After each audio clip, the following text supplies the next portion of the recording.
Dios les bendiga, jóvenes. Bienvenidos una vez más a este seminario virtual. Hoy, como anunciamos ayer, vamos a estudiar los capítulos 2 y 3 del libro de Apocalipsis, el mensaje a las 7 iglesias. Ese es el contenido que tenemos preparado para el día de hoy. Me gustaría, antes de iniciar, confirmar que ustedes me escuchan correctamente. Por eso les pido que desde sus pantallas completen la encuesta que aparece. De ese modo, estaré seguro de que no presentamos ningún problema técnico y podría entonces yo continuar con la clase. Es importante que todos abran la aplicación y participen de este breve sondeo para poder continuar la clase sin ningún contratiempo. Apenas el 80% ha votado, falta un 20% y vamos a esperar que complete el minuto para dar inicio de manera formal a esta clase. 10 segundos, 10 segundos.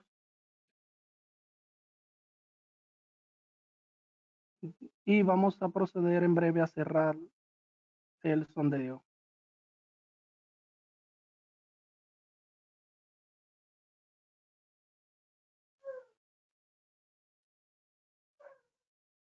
Bien, tenemos una alta cantidad de personas que no escuchan el audio como se ve en sus pantallas. Ya les escribí a través del chat de la aplicación para que verifiquen sus equipos, ya que de parte del moderador no se visualiza ningún inconveniente técnico. Ningún inconveniente técnico. Es importante que verifiquen los equipos y vamos a continuar. Vamos a continuar. Antes de iniciar de manera formal el estudio, le voy a ceder la oportunidad a nuestro hermano Cedeño, que va a hacer una recapitulación del contenido que tratamos ayer. Él estuvimos viendo el capítulo 1, además de algunos aspectos introductorios del libro de Apocalipsis. Y para poder mantener el hilo, la secuencia, nuestro hermano Cedeño nos va a hacer un breve resumen de lo que conversamos ayer. Buenas noches, Dios le bendiga. Confírmeme que me escucha, Alexander, por favor. Te escucho, puedes activar tu pantalla.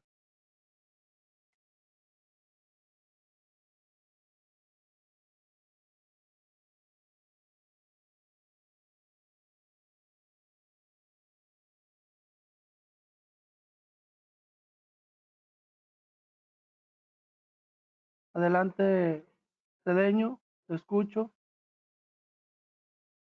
Habilita, por favor, tu micrófono, que está deshabilitado. Buenas noches, Dios les bendiga. ¿Me escuchas?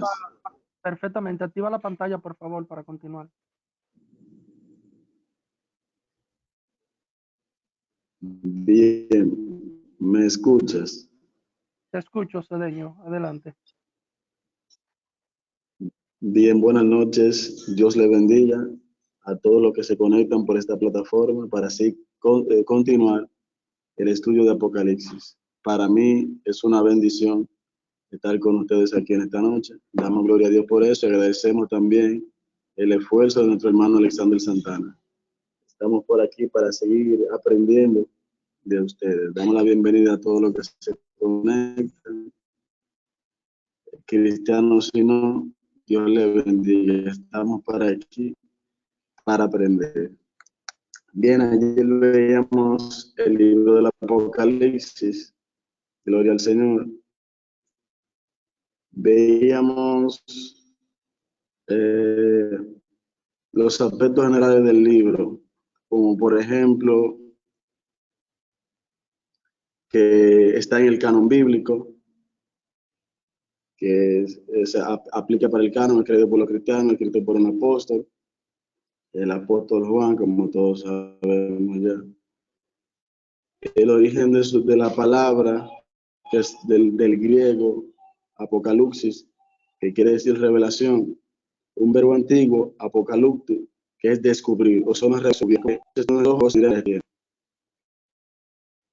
Veíamos su autor, que es Juan, bendito sea Dios para siempre, según la iglesia del siglo II, Justino Mártir y Ireneo Clemente de Alejandría Tertuliano. O sea, no hay duda con eso de que es Juan quien escribe el libro. Inclusive él mismo lo dice en lo que leímos. También en la fecha vimos que fue en el 95 después de Cristo, que es donde se manifiesta la persecución de Domiciano. Bendito sea Dios para siempre. Lo que llevó a Juan desterrado en la isla donde escribió, que decíamos, o dice la palabra, dice el mismo Juan, que es la isla de Pasmos, que está a 34 kilómetros, ¿verdad? De Dios para siempre. Perdón, déjenme ver el mapa, de Mileto, de Efeso, de esa zona, 34 kilómetros. Bendito sea Dios para siempre. El contexto de Apocalipsis, bendito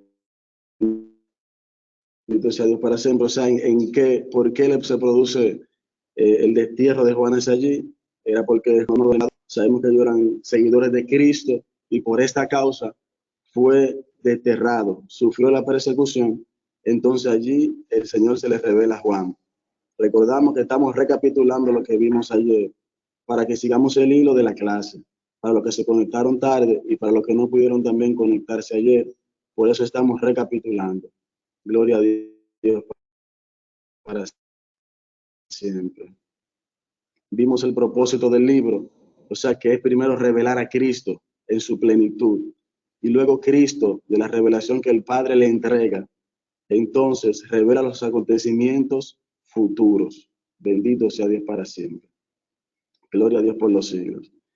Y queremos tocar esta parte que es importante, o sea, las tres corrientes según la creencia de Apocalipsis, que son los premileniaristas, que creen en la segunda venida de Jesucristo, que será antes del milenio, el arrebatamiento, la parucía y la tribulación. Los postmileniaristas, que creen en la segunda venida después del milenio, y creen que ese milenio es un periodo de énfasis evangelístico. También están los amilenialistas, que creen que los 1000 años son simbólicos. Gloria a Dios para siempre, seguimos avanzando. Bendito sea Dios. La revelación de Jesucristo. O sea, Cristo se le revela a Juan directamente. Juan, en esta experiencia, dice la Biblia que cae como muerto. Cristo se le revela como el alfa, el omega, el principio, el fin, el primero, el último, el que era, el que es, el que ha de venir, el que estuvo muerto, resucitó y vive para siempre. Bendito sea Dios para siempre. Alabado sea el Señor. También vemos, gloria al Señor, que el Señor empieza a revelar, después que se le revela y vemos su cualidad, o sea, la cualidad de Cristo en esta revelación.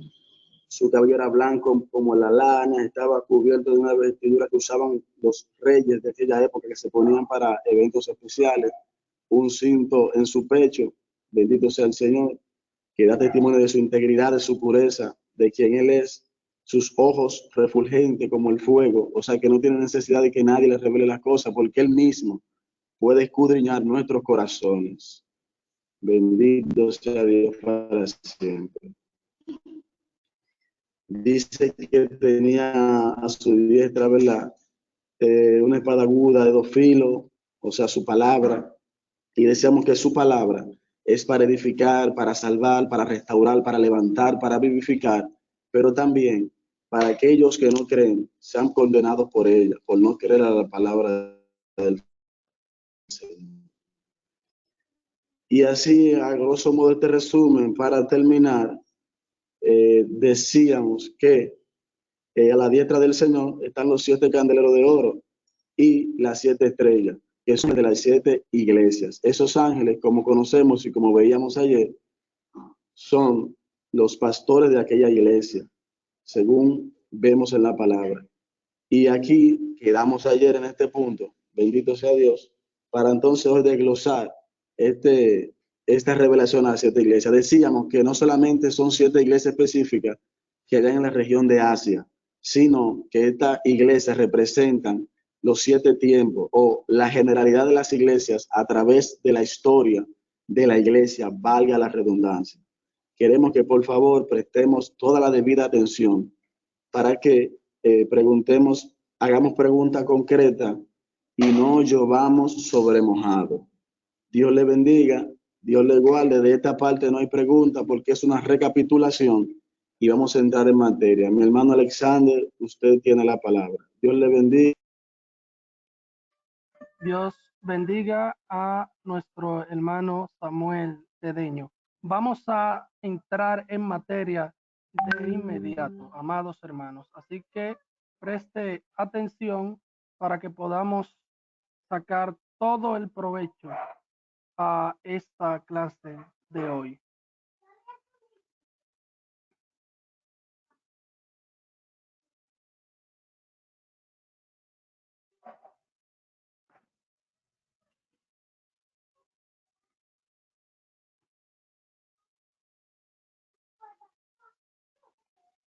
Bien, lo primero que quiero resaltar para poder entrar en materia de manera definitiva son los siguientes aspectos respecto a esas iglesias. Abro un paréntesis rápido para recordarle que pueden en cualquier momento pedir la oportunidad tocando la mano que está en la parte derecha superior de su pantalla.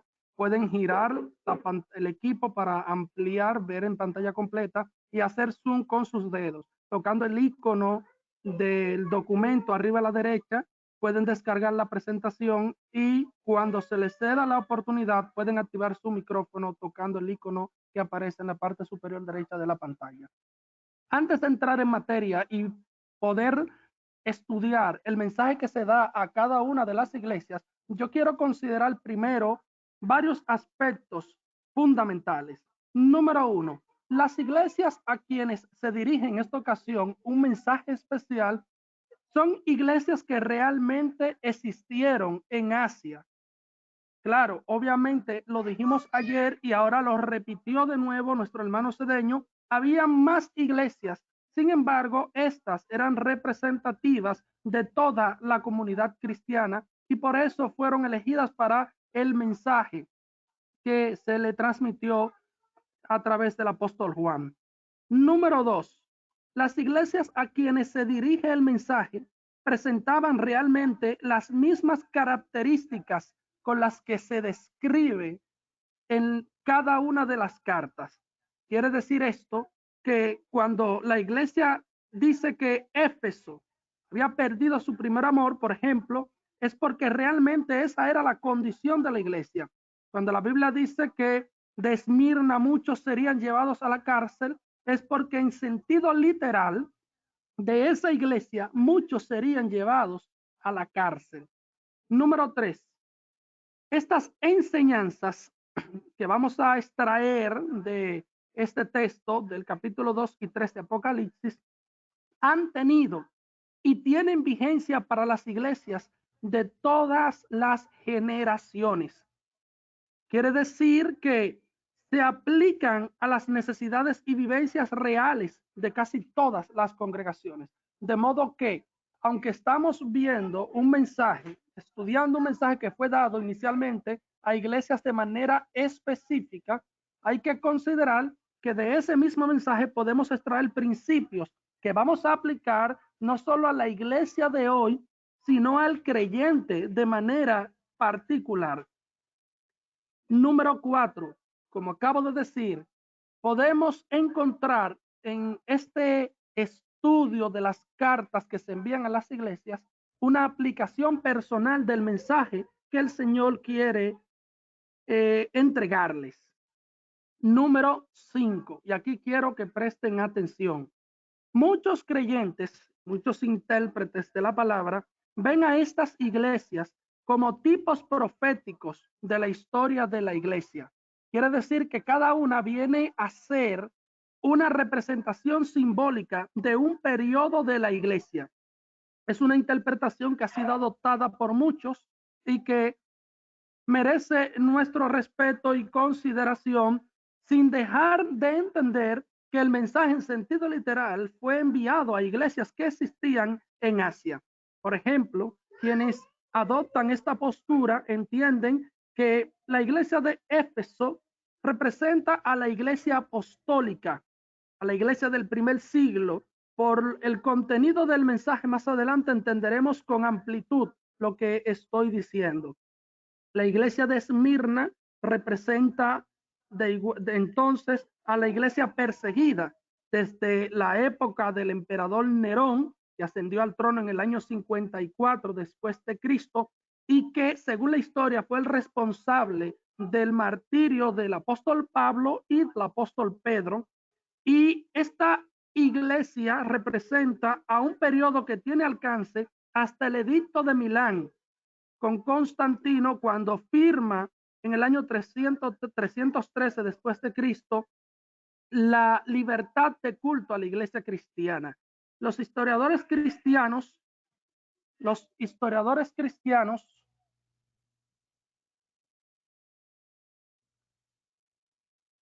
a su nombre, ok, pensé que había perdido el audio por un momento. Los historiadores cristianos de la época dicen que Constantino venció en la batalla del puente Milvio en el año 312 después de Cristo, cuando luchaba contra su rival Magencio, y que antes de esta batalla Constantino vio una cruz en el cielo con una leyenda que decía: con este signo vencerás, y que encomendándose a Dios ganó aquella batalla, por lo que al año siguiente es quien detiene la persecución de todos los cristianos y otorga la libertad de culto. Las épocas más sangrientas de la iglesia se vivieron durante los periodos de Domiciano y Diocleciano. Más adelante vamos a ampliar estos detalles, así que si no entiende mucho, no se desespere. La iglesia de Pérgamo representa, según este modo de interpretar el texto, a la iglesia imperial. Noten que hay exhortaciones a una iglesia que comenzó a corromperse y a corromper su fe y sus convicciones con miras a crecer y a vivir cómodamente. La iglesia de Tiatira representa a la iglesia papal, la iglesia de Sardis, a la iglesia que rompió con el formalismo religioso. La iglesia de Filadelfia vislumbra la llegada de una iglesia que bendeciría a las naciones con la evangelización, y la Odisea a la iglesia tibia de los últimos tiempos. Aclaro, esta es la postura de muchos intérpretes, pero quiero que la consideremos sin olvidar que de cualquier modo el mensaje fue dirigido a iglesias que existían y que estaban en el estado que describe cada una de esas cartas. Por ejemplo, vamos a empezar con la iglesia de Éfeso. Y para eso voy a considerar los versículos 2 al 7. Escribe al ángel de la iglesia en Éfeso, el que tiene las 7 estrellas en su diestra, el que anda en medio de los candeleros de oro, dice esto: yo conozco tus obras y tu arduo trabajo y paciencia, y que no puedes soportar a los malos, y has probado a los que se dicen ser apóstoles y no lo son, y lo has hallado mentirosos. Y has sufrido y has tenido paciencia, y has trabajado arduamente por amor de mi nombre, y no has desmayado. Pero tengo contra ti que has dejado tu primer amor. Recuerda, por tanto, de dónde has caído, y arrepiéntete y haz las primeras obras, pues si no, vendré a ti pronto y quitaré tu candelero de su lugar si no te hubieres arrepentido. Pero tienes esto, que aborreces las obras de los nicolaitas, las cuales yo también aborrezco. El que tiene oído, oiga lo que el Espíritu dice a las iglesias. Al que venciere, le daré a comer del árbol de la vida, el cual está en medio del paraíso de Dios. Éfeso era una ciudad importante porque recuerden que Asia era una provincia romana que estaba bajo el dominio de un procónsul. Ese procónsul vivía precisamente en la ciudad de Éfeso. Y Éfeso también tenía cierta relevancia porque su culto a Diana, la diosa, la casa, la había convertido en una ciudad de renombre. Fue la iglesia de Éfeso, recuerden que fue fundada por el apóstol Pablo en su segundo viaje misionero. Pablo pasó allí en 2 años en su tercer viaje, durante su tercer viaje misionero, ministrando desde Éfeso. Y se cree que desde allí estableció otras iglesias de Asia, incluyendo algunas de las de este relato de Apocalipsis. En esta ciudad, mientras Pablo predicaba, ocurrieron muchos milagros. Y recuerden que fue aquí donde los magos quemaron sus libros porque se estaban convirtiendo a la nueva fe cristiana. Fue en Éfeso donde los plateros perdieron dinero porque muchos estaban abandonando la antigua religión pagana para adherirse al cristianismo. Esta iglesia la fundó el apóstol Pablo y hay que resaltar lo siguiente. Primero, en el estudio anterior, dejamos claro que las 7 estrellas que el Señor sostiene en su diestra representan los ángeles de las iglesias. Y Cedeño ya dijo que de algún modo es un indicativo o un modo de referirse a los pastores que van a recibir ese mensaje. ¿Por qué creemos que esos ángeles son pastores? Porque en este mensaje hay un llamado al arrepentimiento y obviamente no puede ser dirigida a un ángel, una carta que motiva a un arrepentimiento. Y la Biblia dice que el que anda en medio de los 7 candeleros de oro, recuerden que en la clase anterior también quedó claro que los candeleros representan a esas iglesias. De modo que lo que quiere decir este versículo es que el Señor Jesús es quien sostiene a su iglesia, es quien guía a su iglesia y es quien se mueve en medio de su iglesia. Por eso, cuando Jesús se dirige a través del apóstol Juan a esta iglesia, dice primero que conocía su obra, de modo que hay que considerar que no se trata de una iglesia inactiva, de una iglesia perezosa, sino de una iglesia que está accionando. Por eso dice el versículo 2 que el Señor conocía el arduo trabajo y la paciencia de esa iglesia. Y verifiquen que en ese mismo versículo dice la Biblia que ellos habían probado a los que se decían ser apóstoles y no lo eran. Ahora, prestemos atención al versículo 5. El versículo 4 primero advierte a esta iglesia sobre haber dejado el primer amor. ¿A qué se refiere el Señor? El Señor se está refiriendo a que esta iglesia había mermado en la predicación y el ministerio evangelístico. Recuerden que cuando se pierde el primer amor, no se da la prioridad que merece a la obra del Señor y por eso menguamos en la fe. El versículo 6 es un llamado al arrepentimiento que Dios está haciendo a esta iglesia y la invita a volver a sus primeras obras. ¿Por qué si no? Presten atención al término, vendré a ti. Y aquí la palabra vendré pronto a ti, esa expresión no puede entenderse en el sentido de la segunda venida de Cristo, sino en el sentido de que se está anunciando un juicio. Se está anunciando un juicio a esta iglesia si no se arrepiente pronto. Y por eso dice el Señor, quitaré tu candelero, es símbolo de la iglesia, quitaré tu candelero de su lugar. De modo que el poder y la presencia del Espíritu Santo que mantiene viva la obra en la iglesia sería quitado de ellos si no se arrepentían. El versículo 6 habla de los nicolaitas. Y aquí vamos a explicar a qué se refiere la Biblia con esto. De algún modo, los nicolaitas abogan por un relajamiento doctrinal. Hay quienes, de algún modo, entienden que Nicolás fue el mismo Nicolás que aparece en el libro de los Hechos, cuando se menciona a los 7 diáconos. Esa postura la respaldan hombres de la categoría de Ireneo, de Hipólito de Roma, un obispo del siglo II, entre otros. Ellos creen que ese diácono que se menciona con ese nombre en el libro de Hechos se corrompió y arrastró consigo a su error a muchos hermanos en la fe. Sin embargo, hay quienes refutan esa teoría, como Clemente de Alejandría e Ignacio de Antioquía. Clemente de Alejandría, por ejemplo, dice que no fue que Nicolás fue malinterpretado por muchos. Ignacio de Antioquía dice que no fue Clemente quien llevó esas enseñanzas paganas a la iglesia de Éfeso, sino más bien hombres que de algún modo quisieron vincularse con él para descreditarlo. De cualquier modo, cuando la Biblia se refiere a las obras de los nicolaitas en el versículo 6, hay que entender que se está refiriendo a aquellos que buscan de alguna manera relajar la doctrina para poder hacer el evangelio más llevadero.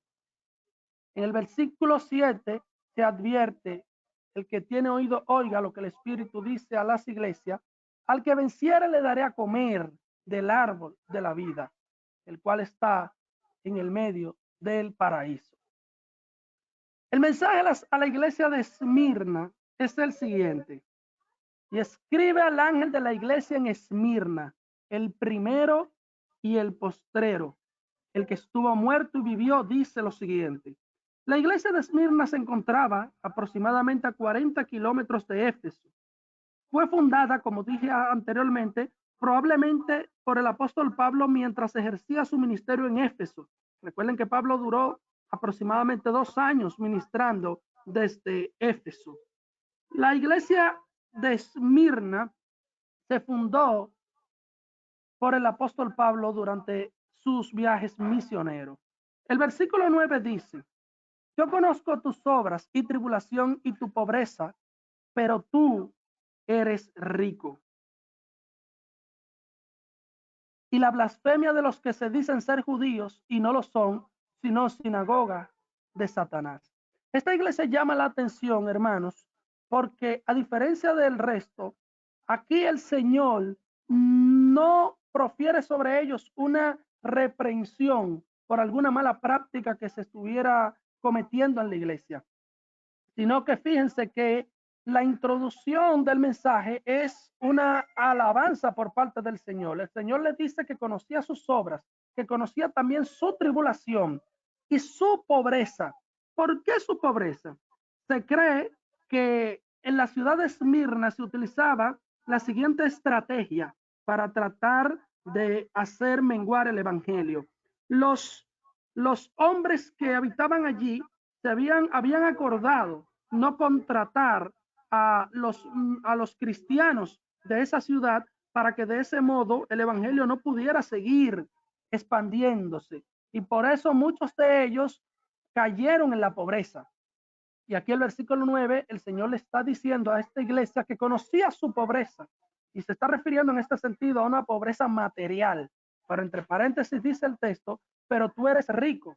Y aquí entonces hay que verlo en sentido espiritual. Una iglesia que había sufrido, pero una iglesia que era rica en el sentido espiritual.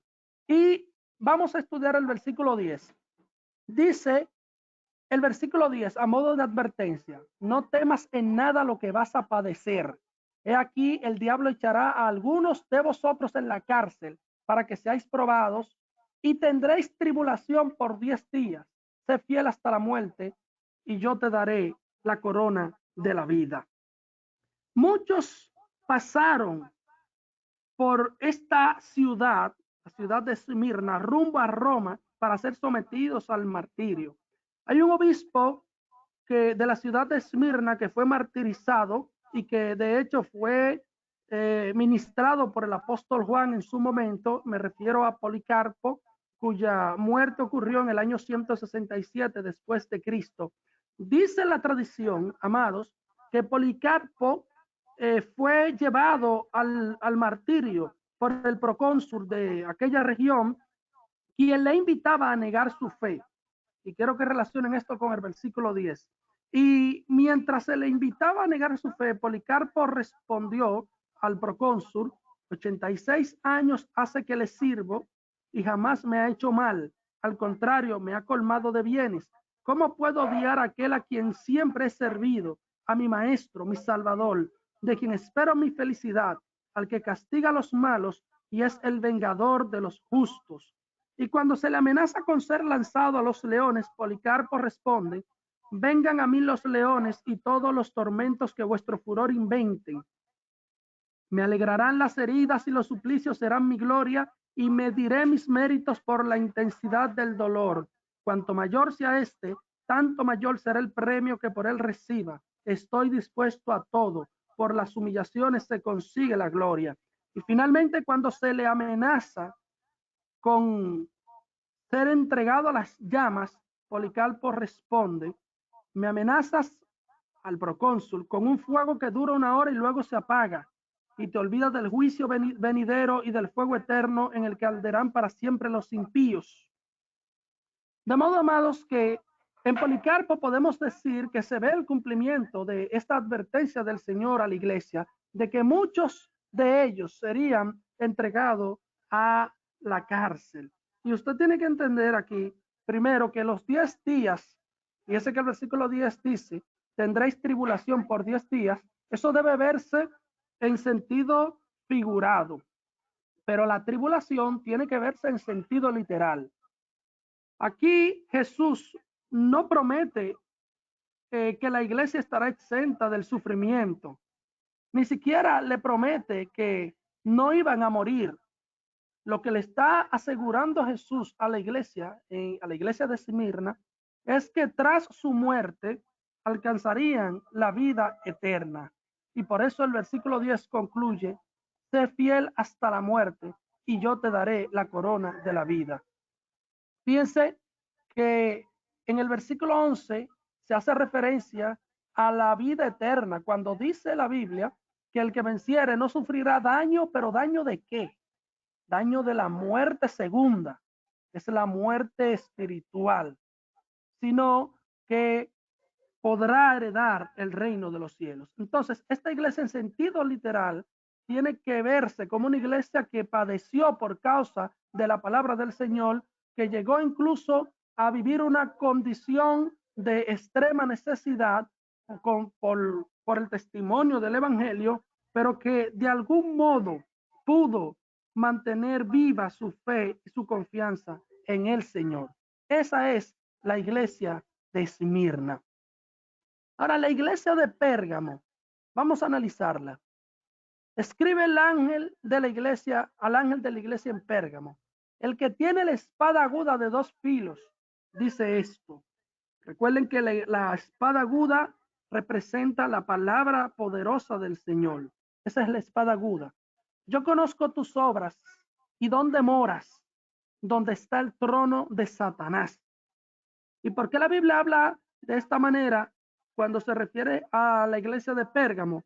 Pues porque, amados, el primer templo al culto de la diosa Roma, literalmente la diosa Roma, que personificaba la ciudad de Roma, y el templo también al emperador Augusto, allí se establecieron. Desde allí se celebraban cultos satánicos. De alguna manera tenían un carácter satánico, orgías, bebidas, drogas. Y por esa razón el Señor dice en el versículo 13 que esa iglesia mora donde está el trono del mismo Satanás. Ahora bien, el mismo versículo dice: pero retienes mi nombre y no has negado mi fe, ni aun en los días que Antipas, mi testigo fiel, fue muerto entre vosotros, donde mora Satanás. ¿Quién fue Antipas? Antipas de Pérgamo, probablemente ganado por el apóstol Juan, fue un mártir de la iglesia que fue literalmente asado en un recipiente, porque sus detractores tenían la creencia de que de ese modo se destruían los demonios, y martirizaron a Antipas para poder apagar, según ellos, el crecimiento y la luz del evangelio. Los creyentes de esta iglesia eran también creyentes activos. Fíjese que la Biblia lo elogia, porque dice que habían retenido el nombre del Señor a pesar de tal tribulación. El versículo 14 dice, pero tengo unas pocas cosas contra ti, que tienes ahí a los que retienen la doctrina de Balaam. Vamos a estudiar la doctrina de Balaam, que enseñaba a Balac a poner tropiezo ante los hijos de Israel, a comer de cosas sacrificadas a los ídolos y a cometer fornicación. Recuerden que Balaam, en el libro de Números, recomendó a Balac una estrategia maquiavélica que causó la muerte de alrededor de 25,000 israelitas en el campo de Moab. Balaam no pudo maldecir al pueblo de Dios, pero sí pudo sugerir una estrategia que causara la muerte a muchos de ellos. De este modo, la iglesia de Pérgamo estaba siendo influenciada por grupos que buscaban ablandar las normas y unirse a los cultos paganos. ¿A qué me refiero? Muchos de la iglesia de Pérgamo estaban sugiriendo que de algún modo la iglesia fuera más flexible para evitar no padecer la persecución que le estaba azotando hasta ese entonces. Por esa manera, cuando el mensaje duro se dirige a la iglesia de Pérgamo, dice la Biblia que ellos tenían dentro del cuerpo de la iglesia, dentro del templo, a quienes retenían la doctrina de Balaam, que buscando pasar desapercibido ante los martirios que el evangelio garantizaba en esa época a los creyentes, se adherían a las costumbres paganas. Por eso dice ese versículo que ellos enseñaban a Balac a poner tropiezo ante los hijos de Dios, a comer de cosas sacrificadas a los ídolos y a cometer falsificaciones. Porque en el evangelio del Señor no debe haber ambigüedad. Y en la iglesia de Pérgamo había ambigüedad. Había ambigüedad, amados. Y por eso el Señor reprocha a esta iglesia que todavía retenían a los que, versículo 14, retenían esta doctrina, la doctrina de Balaam. El reproche es porque la iglesia estaba tolerando a esos que se estaban comprometiendo con el mundo para no sufrir, para pasar por alto el martirio, para acomodarse al sistema. Dice el versículo 15, y también tienes a los que retienen la doctrina de los nicolaitas, las que yo aborrezco. Y ya dije en el versículo anterior que este grupo que profesaba esta doctrina de algún modo desviaban a los creyentes de la verdadera doctrina para introducirles falsedades. Esta iglesia, dije al principio, que es tipo de la iglesia imperial porque gozó de la protección del emperador, pero se dejó invadir de todo el paganismo que caracterizó aquel sistema. Dice el versículo 15, el versículo 16. Por tanto, arrepiéntete, pues si no vendré a ti pronto y pelearé contra ellos con la espada de mi boca. Vamos a ver ahora el versículo 17, importante. El que tiene oído, oiga lo que el Espíritu dice a las iglesias. Al que venciere daré a comer del maná del cielo. Hago una pausa. Recuerden que el maná en el pueblo de Israel representa el alimento que lo sostuvo durante su peregrinaje por el desierto. Y por eso Jesús se atribuye el cumplimiento de este tipo cuando dice aquí el pan que descendió del cielo. Entonces, en sentido espiritual, el maná es Cristo mismo. Ahora bien, el versículo 17 dice que al que venciere se le daría a comer del maná escondido. ¿Cuál era el maná escondido? Ustedes saben que diariamente en el pueblo de Israel llovía maná del cielo y todos los habitantes del pueblo recogían ese maná, pero recogían solo el que habrían de comer ese día. Nadie podía guardar maná para el día siguiente porque de lo contrario ese maná se podría literalmente. Sin embargo, recuerden que en el arca del pacto, Dios le pidió a Moisés que colocara la vara de Aarón que reverdecía, dice la Biblia, y, entre otras cosas, una pequeña porción del maná que descendía del cielo como testimonio de que Dios es quien sustentaba a su pueblo, pero también tiene un sentido profético que lo vincula con Cristo. Ese maná estaba dentro del arca que era símbolo de la presencia de Dios. Y cuando la Biblia aquí habla del maná que está escondido, se está refiriendo precisamente a esta figura, al maná que está en el arca que simboliza la presencia de Dios, y no está diciendo otra cosa diferente a lo que digo ahora. La enseñanza es que al que retenga la palabra y se mantenga firme, se le daría la revelación de Cristo para que el Señor more en sus corazones por toda la eternidad. La piedrecita, le daré una piedrecita blanca, y en la piedrecita un nombre escrito, al cual ninguno conoce sino aquel que lo recibe. Esta piedrecita, hay muchas interpretaciones. Hay quienes creen que cuando un jurado declaraba en aquella época a culpable a un acusado, lo hacía de manera figurada entregándole una piedrecita negra. Y todos entendían que el acusado había sido declarado culpable. Sin embargo, cuando se le declaraba inocente, a juzgar por esa tradición, se le entregaba una piedrecita blanca y de ese modo se liberaba de la culpa al acusado y se le otorgaba la libertad, valga la redundancia. De modo que lo que la Biblia está diciendo aquí, el mensaje de la iglesia de Pérgamo es que si permanecen fiel, el Señor le entregaría una piedrecita, pero no es la piedrecita, es el simbolismo que envuelve esa piedra. Lo que dice la Biblia con esto es que Dios les declararía a todos los de la iglesia de Pérgamo, Dios les declararía inocente y por lo tanto les haría aptos para alcanzar la salvación. Recuerden que la salvación se alcanza por medio de la fe en Jesucristo y por su gracia. La Biblia dice que la salvación no se alcanza por obras, sino por la gracia del Señor, de modo que solo Cristo puede justificar al imperfecto, limpiar al pecador y santificar al más vil de los moradores de la tierra.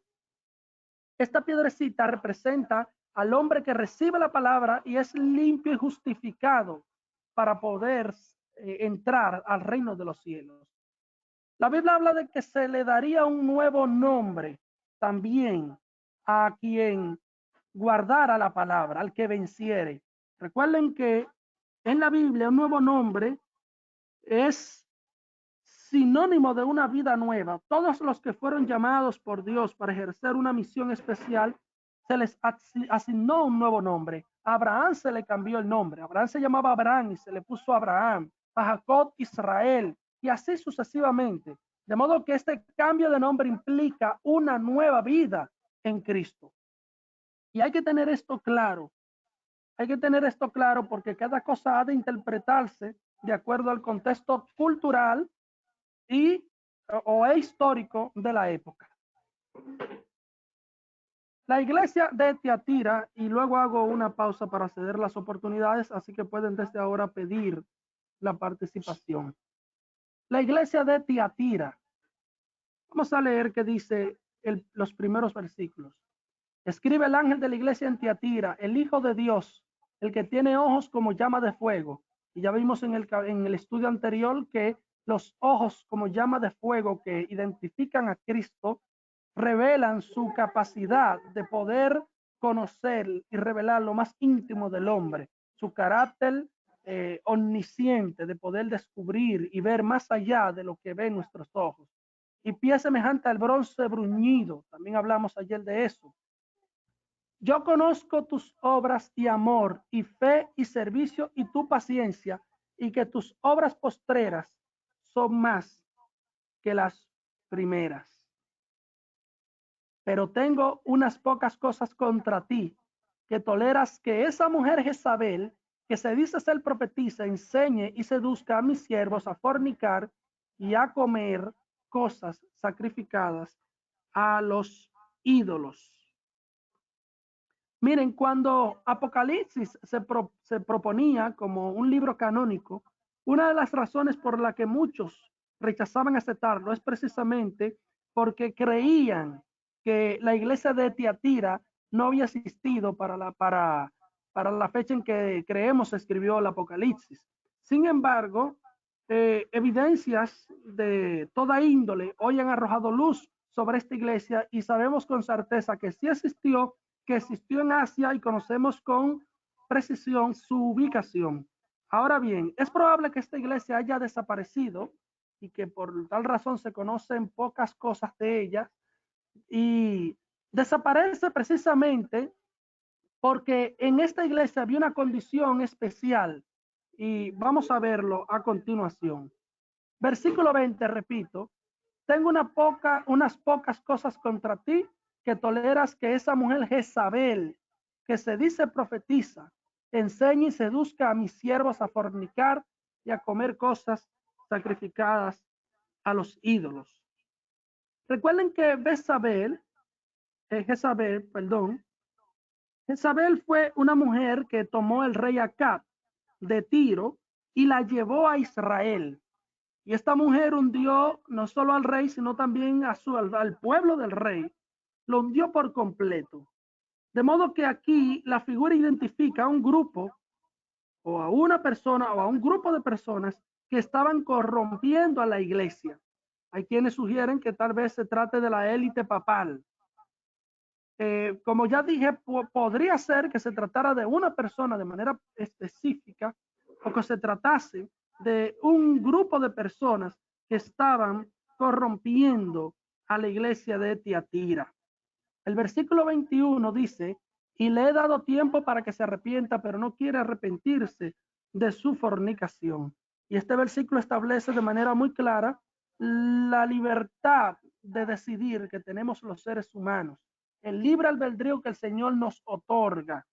Por eso dice ese versículo que Jesús le había dado tiempo para que se arrepienta y ella no había procedido de la manera que se esperaba. He aquí yo lo arrojo en cama y en gran tribulación a los que con ella adulteran, si no se arrepienten de las obras de ella, y a sus hijos heriré de muerte, y todas las iglesias sabrán que yo soy el que escudriña la mente y el corazón, y os daré a cada uno según vuestras obras.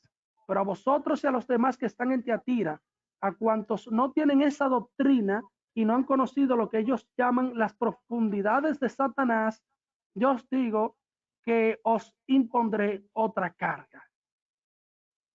Otra carga. Entonces, Dios es justo y por eso cuando emite un decreto de juicio final, en este caso realmente no es un juicio final porque fíjense que a pesar de que Dios está revelando una imperfección de la iglesia, le está dando una oportunidad de arrepentirse. Todas las iglesias, independientemente del grado de gravedad de su pecado, están recibiendo la oportunidad de arrepentirse por parte del Señor. Y eso es precisamente el mensaje que se dirige a cada una de ellas. El mensaje es un llamado a la conversión para que puedan evadir el juicio que de no proceder al arrepentimiento vendría sobre ellos.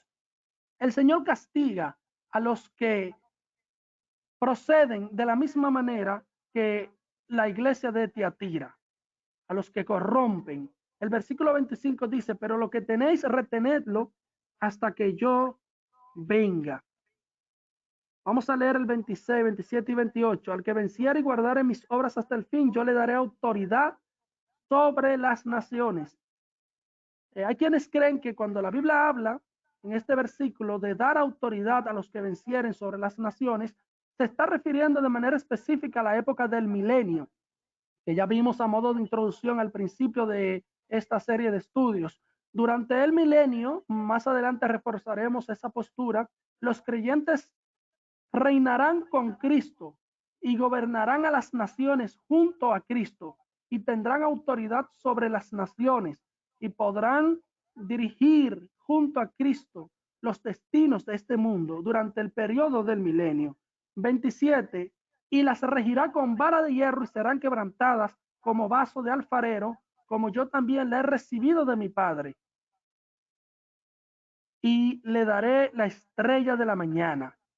El que tenga oído, oiga lo que el Espíritu dice a las iglesias. Aquí cualquiera se preguntaría, ¿cuál es la estrella de la mañana? En Apocalipsis 22 hay un versículo que dice, Jesús hablando, yo soy la estrella resplandeciente de la mañana.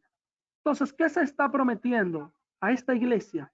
La presencia permanente de Cristo en sus corazones. Eso es lo que se está prometiendo a la iglesia de Tiatira. Nuestro hermano Hugo.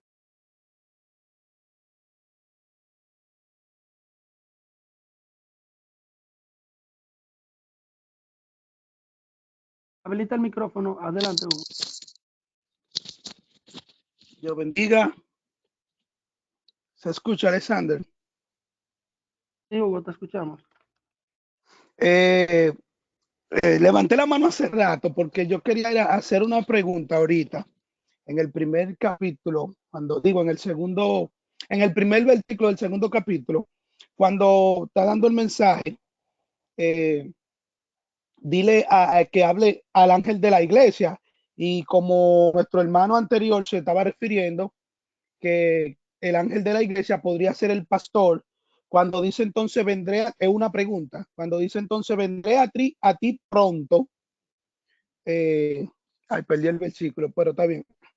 Ahí cuando se está refiriendo al ángel de la iglesia y que vendrá a él pronto, si no se arrepiente, ¿qué es lo que le quiere decir? Le está hablando directamente al pastor de la iglesia como el ángel para así suplantarlo, quitarlo o algo así. Déjame saber, contéstame. Amén, Dios te bendiga. ¿A qué iglesia te refieres? A Éfeso, la primera. De acuerdo. Ok. Mira, el mensaje inicia primero de manera clara, especificando el destinatario. El destinatario es el ángel de la iglesia. Dice el primer versículo, escribe al ángel de la iglesia, que como ya vimos, creemos que se trata del pastor de esa congregación, porque la carta en todos los casos tiene un mensaje que motiva al arrepentimiento, y obviamente un ángel no será llamado al arrepentimiento. Entonces, el destinatario es el pastor, pero el mensaje es para toda la iglesia. Entonces, en ese sentido, hay que entender que la carta se dirige a la iglesia a través de su pastor, el que tiene las estrellas en su diestra, el que anda en medio de los candeleros de oro, dice esto, y a partir de ahí se describe el mensaje que se da a la iglesia de Éfeso. Pero hay que tener claro eso, que a quien se dirige de manera específica la carta es al pastor de la congregación. Y recuerden que a pesar de que estas fueron iglesias que en sentido literal existieron, hay que también tener en cuenta que de cada una de ellas podemos extraer principios que pueden ser de manera muy sencilla aplicada a la vida cristiana del creyente hoy, a las iglesias y a cualquier otro aspecto del cristianismo. Vamos a dejar a nuestra hermana Jessica Holguín.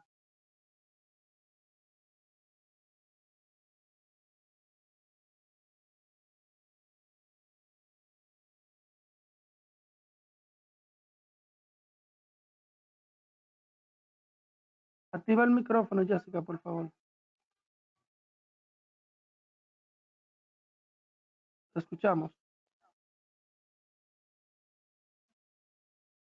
Tienes el micrófono activo, Jessica, por favor. Y mientras nuestra hermana Jessica verifica su micrófono, vamos a darle la oportunidad a José García.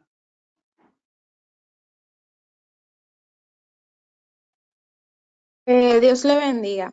En cuanto al tema que están hablando, que es sobre la carta a las iglesias, si se envió directamente al pastor es porque el pastor es como hace alusión, es el que guía las ovejas. Y es como, por así decirlo, poniendo un ejemplo, es como la educación que el padre le da a sus hijos. O sea, eso es que sabe en la medida que puede darle o no el alimento a los hijos. Para mí yo lo veo así. Gracias.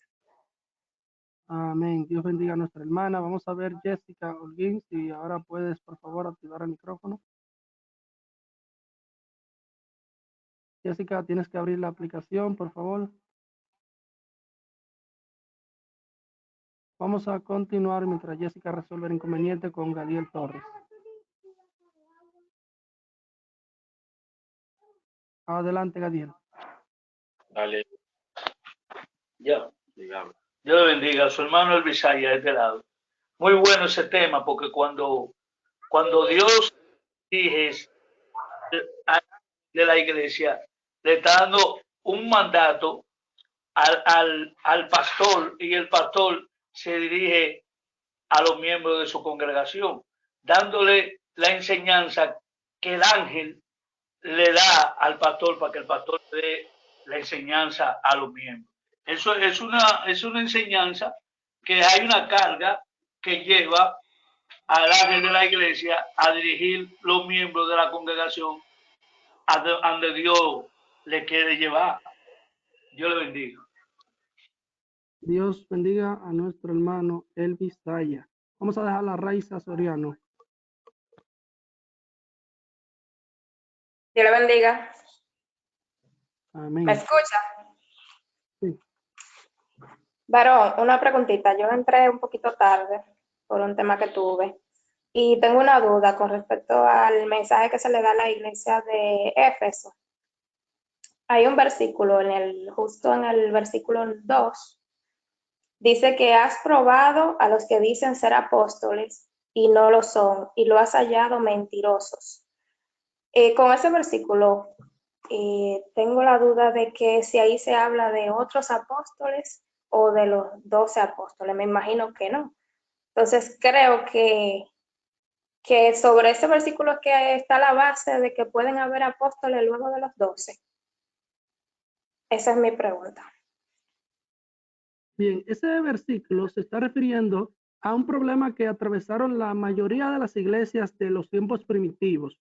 Fue el siguiente: cuando empezó la expansión del cristianismo, se levantaron una serie de creyentes judíos que querían imponer a las iglesias del exterior la aplicación, el cumplimiento de las costumbres judías. A esos creyentes se les conoce como los judaizantes, que eran aquellos que de alguna manera mitigaban el efecto de la gracia salvadora en las iglesias, porque proponían otros medios para poder alcanzar la salvación y agradar al Señor. Recuerden que posteriormente se realiza un primer concilio. El libro de los Hechos da testimonio de eso, y en ese concilio se propone finalmente que se absuelvan, que se liberen de todas esas cargas a las iglesias, porque realmente no constituían un medio necesario para alcanzar la salvación. Sin embargo, todavía había quienes predicaban el cumplimiento de muchas costumbres judías para poder alcanzar la salvación. El problema con las costumbres judías es que de algún modo limitaban el alcance del poder de la cruz de Cristo, porque cuando usted le imponía como requisito adicional a un creyente para alcanzar la salvación, usted de algún modo dejaba claro en ese creyente que el sacrificio de Jesús no era suficiente, sino que tenía que abrazar otra tradición para poder recibir la salvación. Por eso el versículo 2 se refiere en la segunda parte, a los que se dicen ser apóstoles y no lo son, y habían sido hallados mentirosos. Vamos a dejar a Jessica Holguín. Verifica si puedes. Ok, adelante, Jessica. Que la bendiga, ¿me escuchan? Sí. Alexander, ¿a qué tú te refieres con que la iglesia de Pérgamo tenía ambigüedad? O sea, exactamente cuáles eran esas características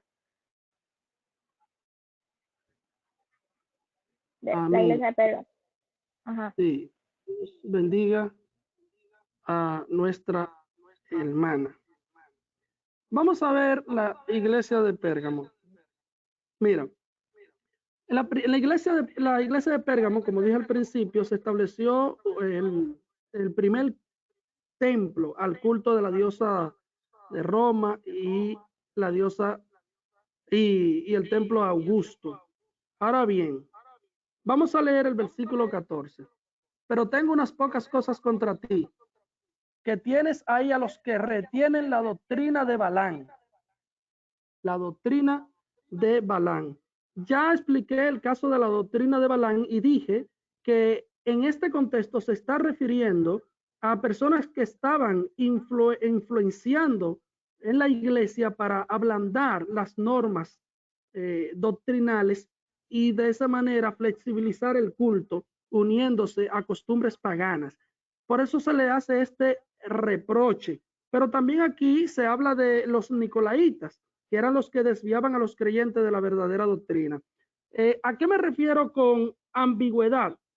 Me refiero a ambigüedad porque habían quienes en esa iglesia vacilaban entre dos corrientes. Ellos querían servir al Señor, pero querían abrazar las costumbres paganas para poder hacer más llevadero el evangelio. Recuerden que todo el que profesaba la fe cristiana era perseguido porque de algún modo estaba rechazando la creencia, las costumbres propias del paganismo romano. Y de algún modo esos creyentes entendían que mezclar el paganismo romano con las costumbres cristianas les permitiría estar exento a las persecuciones del momento. José García, verifica si puedes activar tu micrófono, por favor.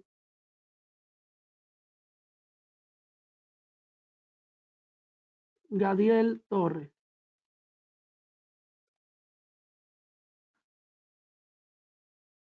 Adelante, Gadiel.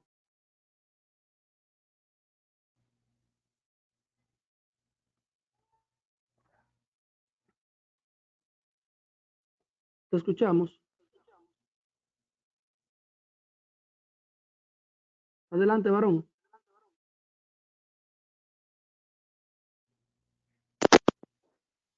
Bueno, varón, parece que no sé cómo. Oye, Dígame. que no le ha dado el micrófono, o sea, para participar, no sé cómo sucedió eso. Ok, está bien. Eso fue ahorita. Eso fue cuando tú le dijiste ahorita que le di en la tarde, parece que no se oyó él. Ah, ok. Eso fue.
Bien.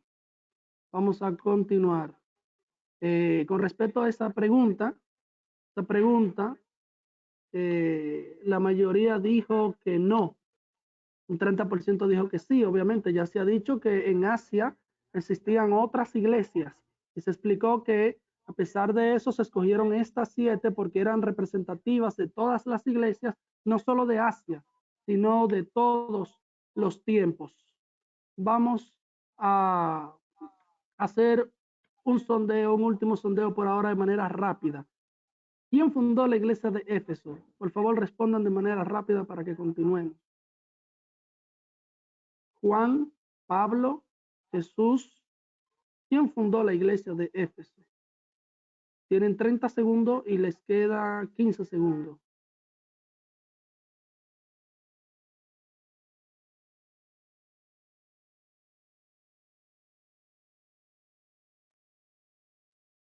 Bien, ahí está el resultado. Nadie dijo Jesús. Obviamente, el apóstol Pablo, durante su segundo viaje misionero, y luego estuvo allí en su tercer viaje misionero por espacio de 2 años. El apóstol Juan no fundó esta iglesia, la fundó el apóstol Pablo durante sus viajes misioneros. El apóstol Juan, desde las iglesias de Asia, ministró y estuvo muy cerca de estas iglesias, pero no fue quien fundó esta iglesia. Vamos a continuar y ahora vamos a pasar a la iglesia de Sardis. Vamos a estudiar esta iglesia. Dice el versículo 3, escribe al ángel de la iglesia de Sardis, el que tiene los 7 espíritus de Dios y las 7 estrellas, dice esto. Ya dijimos que los 7 espíritus representan la plena unción, la plenitud del Espíritu de Dios, porque eso representa el número 7. No se refiere, dije el primer día, a que existan 7 espíritus diferentes, sino a que en un espíritu Dios reúne toda la plenitud y la plena unción en el Espíritu Santo. Las 7 estrellas se dijo ya que representan a los pastores de las iglesias. Y aquí dice en el versículo 1 que el que tiene los 7 espíritus, las 7 iglesias, de modo que se está refiriendo el versículo a la plenitud de la autoridad pastoral que tiene Cristo sobre su iglesia. Yo conozco tus obras, que tienes nombre de que vives y estás muerto. Se le está hablando a la iglesia de Sardis. Se le acusa de un formalismo religioso. Se le acusa a esta iglesia de querer aparentar una espiritualidad que no posee. Recuerden que cuando los órganos del cuerpo no se utilizan con frecuencia, se atrofian. Del mismo modo, cuando no se ejercita el don de Dios, de ese mismo modo entonces menguamos en el espíritu. Por eso el versículo 1 dice, es una advertencia clara, tienes nombre de que vives y estás muerto. Sé vigilante y afirma las cosas que están para morir, porque no he hallado tus obras perfectas delante de Dios. Acuérdate pues de lo que has recibido y oído, y guárdalo y arrepiéntate, pues si no velas, vendré sobre ti como ladrón en la noche y no sabrás a qué hora vendré sobre ti. Pero tienes unas pocas cosas en Sardis que no han, unas pocas personas en Sardis que no han manchado sus vestiduras y andarán conmigo en vestiduras blancas, porque son dignas. El que venciere será vestido de vestiduras blancas, y no borraré su nombre del libro de la vida, y confesaré su nombre delante de mi Padre y delante de Dios. El que tenga oído, oiga lo que el Espíritu dice a las iglesias. Al principio, en la introducción, dije que esta iglesia representaba la iglesia del periodo de la Reforma, la iglesia de Lutero, la iglesia de Wycliffe. Fíjense que a esta iglesia se le amonesta porque quiere aparentar una forma, a través de una formalidad, una falsa espiritualidad que no posee. Y el Señor le dice a la iglesia que conocía sus obras, que tenía nombre de que vive, pero que estaba muerta. Y por eso hay quienes creen que se trata de la iglesia del periodo de la Reforma, y que cuando la Biblia habla de los pocos, más abajo, de los pocos que habían todavía guardado, retenido la palabra, se está, según una interpretación, refiriendo a aquellos reformadores que mantuvieron viva la esencia del evangelio al separarse de la religión corrompida.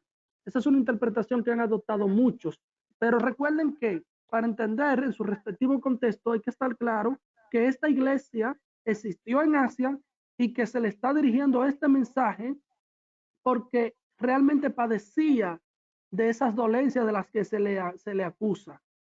Por eso en el versículo 9 el Señor advierte, yo entrego de la sinagoga de Satanás a los que se dicen ser aquí estamos en la iglesia de Sardis. En el versículo 17, tú dices, yo soy rico y me he enriquecido, de ninguna cosa tengo necesidad, y no sabes que eres un desventurado, miserable, pobre y ciego y desnudo. Miren, esta iglesia en el versículo 21 se le promete que al que venciere se le daría que se siente conmigo en mi trono, así como yo he vencido y me he sentado con mi Padre. Ahora bien, en el versículo 20 se ve la manera en que Cristo procede. Cristo, respetando el libre albedrío de todos los hombres, dice: si alguno oye mi voz y abre la puerta, como todo un caballero, yo entraré a él y cenaré con él y él conmigo. Eso dice el versículo 20. Y aclara aquí en el versículo 19 que el Señor reprende y castiga a todos los que ama. Y por eso le pide a la iglesia que sea celosa, que se arrepienta, que se arrepienta. Llama la atención que el versículo 17 dice que a pesar de que la iglesia se había enriquecido, dice el versículo 17, a pesar de que pensaba haberse enriquecido y no tener necesidad de ninguna cosa, era una desventurada, una miserable, pobre, ciega y desnuda en el espíritu. De aquí que muchos entiendan que se trata, como ya dije, de la iglesia del periodo de la Reforma, y que esas pocas personas que se mantuvieron fieles al Señor, ese rebaño, representan a los reformadores según esa interpretación. Y no quiero forzar la interpretación del texto, no quiero forzarla, porque me gusta que se entienda que se está dirigiendo el mensaje a la iglesia de Asia, aunque encontremos una aplicación en el contenido de este a nuestros tiempos. Recuerden que para todas las iglesias, como ya dije, existe un mensaje que puede ser aplicado a nuestra generación, independientemente del contexto en que haya sido dada esta palabra.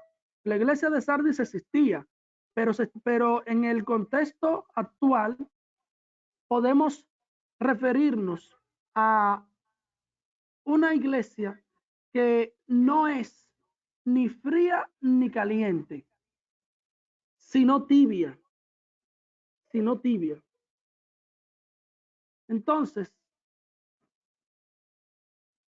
Entonces, aquí yo me crucé con algunas cosas. Ok, estábamos en Sardis. Entonces, versículo 3. Acuérdate pues de lo que has recibido y oído y guárdalo y arrepiéntete, pues si no velas, vendré sobre ti como ladrón y no sabrá a qué hora vendré sobre ti. Ahora dice el versículo 4, refiriéndome al rebaño que había guardado la palabra, como ya dije, tienes unas pocas personas en Sardis que no han manchado sus vestiduras y que andarán conmigo en vestiduras blancas porque son dignas. El que venciere será vestido de vestiduras blancas. Iglesia de Filadelfia. Escribe al ángel de la iglesia en Filadelfia. Esto dice el santo, el verdadero, el que tiene la llave de David, el que abre y ninguno cierra, y cierra y ninguno abre. Yo conozco tus obras. He aquí que he puesto delante de ti una puerta abierta, la cual ninguna puede cerrar, porque aunque tienes poca fuerza, has guardado mi palabra y no has negado mi nombre. He aquí yo entrego de la sinagoga de Satanás, fue el texto que ahorita crucé con Sardis, a los que se dicen ser judíos y no lo son, sino que mienten. He aquí yo haré que vengan y se postren a tus pies y reconozcan que yo te he amado. En esta iglesia muchos ven a la iglesia de este tiempo, porque la Biblia dice que Dios ha abierto una puerta a esta iglesia que nadie puede cerrar. Y hay quienes entienden que de algún modo puede encontrarse una aplicación en la creencia de que esa puerta representa la predicación del evangelio, la puerta que Dios ha abierto y que nadie cerrará porque se seguirá predicando este evangelio. Pero hay que estar claro, como he insistido desde el principio, en qué.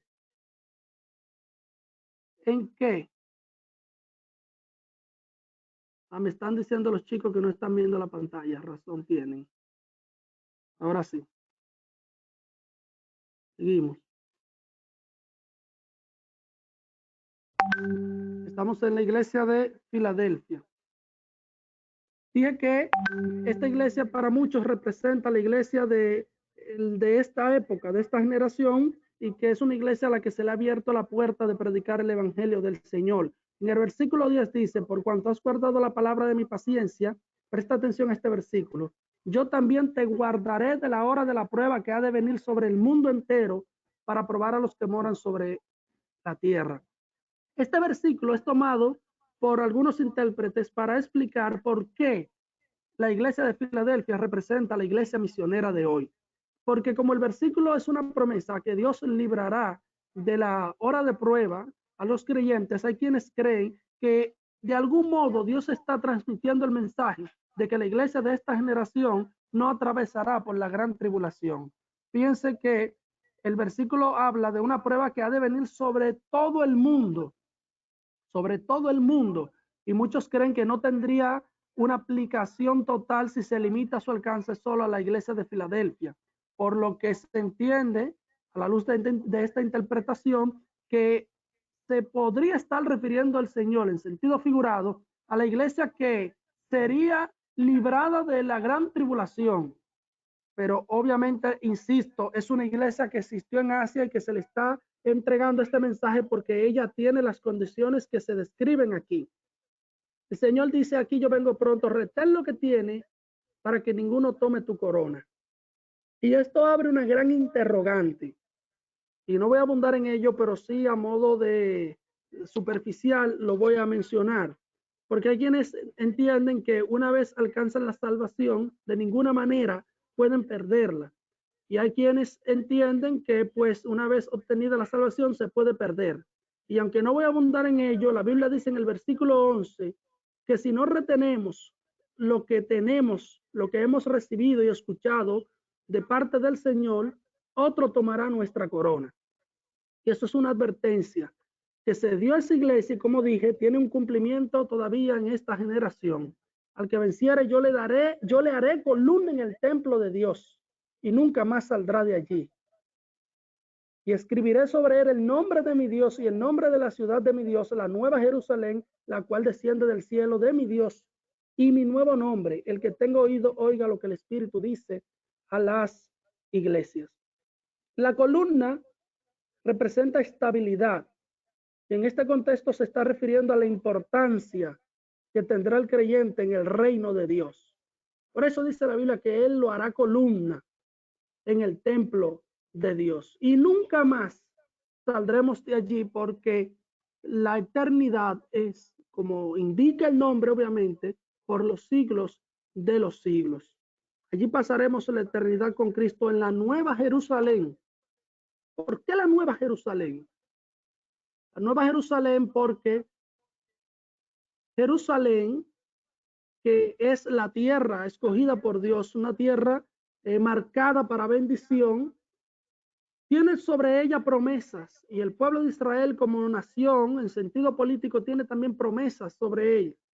Y Dios ha de cumplir esa promesa y ha de integrar a todos los gentiles que han abrazado la fe cristiana a fin de hacer un solo pueblo, enseña la Biblia. Por eso la Biblia habla de la Nueva Jerusalén, que descenderá del cielo ataviada como una novia para su esposo. Y más adelante ampliaremos sobre esto. Vamos a hacer un breve sondeo para continuar. Vamos a preguntar ahora, ¿qué simboliza la piedrecita blanca? Es importante que todos respondan qué simboliza la piedrecita blanca. ¿Qué simboliza la piedrecita blanca? Les voy a dar 30 segundos. Ya pueden ir pidiendo la oportunidad quienes deseen. ¿Qué simboliza la piedrecita blanca? Aquí hay todo tipo de respuestas. Voy a cerrar y en sus pantallas compartiré lo que respondió cada uno. Algunos dijeron la santidad del creyente. Otros dijeron una nueva vida en Cristo. Y otros la justificación por gracia. La justificación por gracia, porque recuerden que les dije que cuando se absolvía o cuando se otorgaba la libertad a un acusado porque se entendía inocente, se le entregaba una piedrecita blanca. Cuando se le consideraba, cuando al acusado se le consideraba culpable, se le entregaba una piedrecita negra. De modo que esa piedrecita blanca que le otorgaba la libertad al acusado representa, en el contexto de este mensaje, La justificación por gracia es una manera del Señor decirnos que estamos absueltos del pecado y de lo que se nos acusa, que Él nos ha entregado la libertad. Eso quiere decir la piedrecita blanca. Entonces, vamos a, si hay algunos pidiendo oportunidades, este es el momento para cederlas porque vamos a pasar a la última iglesia. Ya vimos la iglesia de Filadelfia, vamos a pasar a la Odisea.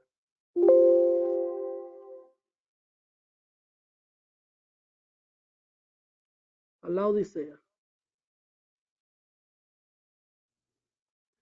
Vamos a pasar a la Odisea. Les voy a pedir aquí que busquen sus Biblias porque tenemos un problema en la presentación.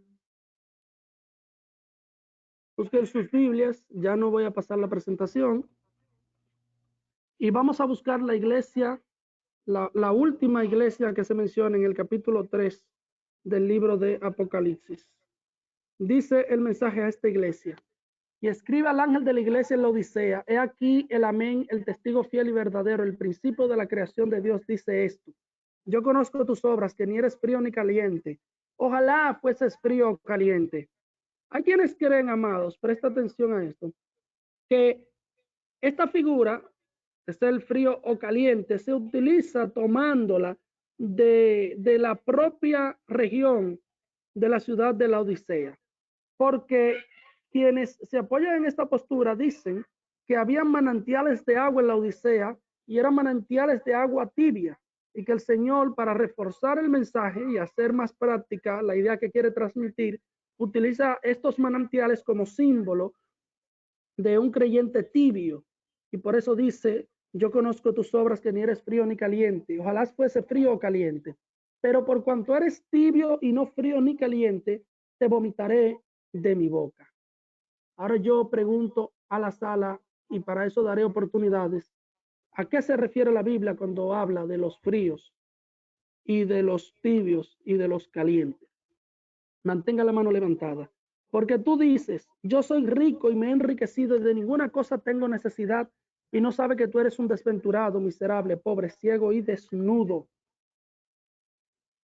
Debido a la ubicación de esta iglesia, de esta ciudad, lo fértil de su tierra favorecía la crianza de ovejas y la industria de lana negra. Entonces, dadas esas condiciones, esta ciudad se convirtió en una ciudad importante, no solo para el comercio, sino también para el intercambio cultural. Y por esto mismo, estos habitantes de la ciudad de la Odisea enriquecieron. Y aquí, si ustedes analizan, en el versículo 17, el Señor les dice: ustedes dicen, yo soy rico y me he enriquecido y de ninguna cosa tengo necesidad. Sin embargo, ese acomodamiento a las cosas materiales les había hecho olvidarse de sus raíces, porque el mismo versículo los reprocha y les dice: no sabes que tú eres un desventurado. ¿Y cuál es el consejo del Señor para esta iglesia? Que de mí compres oro refinado en fuego para que seas rico. Oro refinado en fuego, que simboliza una vida sometida a Dios, acrisolada en el horno de las tribulaciones. El Señor con esto está llamando a esta iglesia a despojarse de sus comodidades y a venir a padecer por causa de la fe cristiana. Yo reprendo y castigo a todos los que amo. Sé pues celoso y arrepiéntete. Y aquí yo estoy a la puerta y llamo. Si alguno oye mi voz y abre la puerta, entraré y cenaré con él y él conmigo. Al que venciere le daré que se siente conmigo en mi trono, así como yo he vencido y me he sentado con mi Padre en su trono. El que tiene oído oiga lo que el Espíritu dice a las iglesias. Eduardo Brito. Dios le bendiga, mis hermanos. Hay que precisar algo, mis hermanos, y es lo siguiente. Desde la antigüedad, desde que el pueblo de Israel fue pueblo de Israel, Dios demandaba de ellos algo: obediencia. Y como todos sabemos, el pueblo de Israel desobedecía en todo. Hay que señalar y puntualizar que cuando Dios le dijo a Abraham que le buscara novia a su hijo, fíjense bien cómo Abraham le dijo al siervo que le trajera una esposa de la familia y no de los pueblos o de otras tribus que eran paganas. Con esto quiero decir que una de las artimañas de Satanás a través de todos los tiempos es mezclar a su pueblo con un sinnúmero de cosas que no son correspondientes a las instrucciones de Dios. Todos sabemos lo que hemos leído el libro de Oseas, y en el libro de Oseas vemos a Efraín, que es representación de las 10 tribus perdidas de la casa de Israel. Y en el versículo 6, me parece, Dios le dice a Oseas que Efraín fue torta no volteada porque Efraín se mezcló con las demás naciones, haciendo entender una vez más que una de las altimañas que Satanás siempre ha utilizado son las mezclas. Ahora, cuando nos vamos a las 7 iglesias, fíjense el mensaje que Cristo le da a las 7 iglesias a través de Juan. O sea, reprende a cada cual, pero siempre le menciona que ha dejado entrar doctrina, que se ha mezclado con los nicolaitas. Y por último, le dice a la última iglesia, le dice que por cuanto no eres ni frío ni caliente, te vomitaré de mi boca. Hay que entender que un estado de tibio es una mezcla de frío y caliente, dando a entender una vez más que a Dios no le gustan las mezclas. El evangelio de Cristo tiene que ser puro, y hay que entender que las 7 iglesias están reteniendo el testimonio de Cristo. Por eso le está pasando y por eso son las amonestaciones que Cristo le está haciendo a través de Juan. Porque cada iglesia, excepto 2 iglesias, están mezclando, se están acotejando al mundo, están dejando entrar a los falsos apóstoles. Están en un sinnúmero de cosas para alivianar, como decía nuestro hermano Carmelo, para alivianar la carga, cosa que a Dios no le agrada. Entonces hay que entender esto. La iglesia de hoy se está mezclando, se sigue mezclando como siempre lo ha hecho a través de todos los tiempos. Y esto hay que pararlo y hay que pararse en los caminos, como dice la Biblia, y prestar atención a las instrucciones que son divinas. Dios le bendiga. Amén. Josué de la Cruz.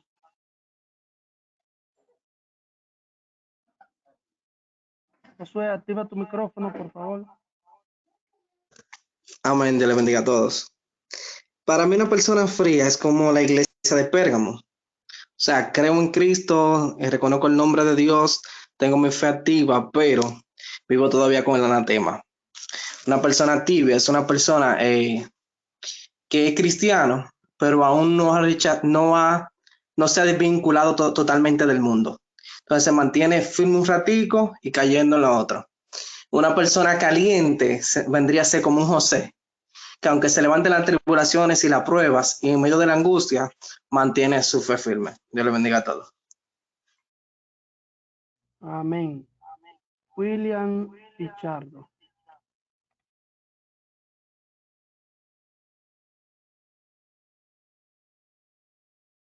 Dios le bendiga a mis hermanos, ¿me escuchan? Te escuchamos. Dios le continúe bendiciendo, hermanos. Es para hacer un aporte con relación al principio, cuando hablábamos, ¿verdad?, de los puntos relevantes de las diferentes iglesias que existieron, sus características. Vemos que el Señor, en algunas, 2 de ellas, lo cual no le da la reprensión o la corrección, sino que enfatiza los puntos positivos, ¿verdad?, de estas iglesias. Pero tenemos que entender que en las 7 iglesias tenemos que vernos y analizar profundamente en cada una de ellas nuestra condición como creyente de hoy. Tenemos que examinarnos y ver si, como a Éfeso, hemos dejado el primer amor, así como a las demás iglesias, que el Señor resalta sus cualidades, pero también le da un punto de reprensión para que se aparten en la condición en que se encuentra.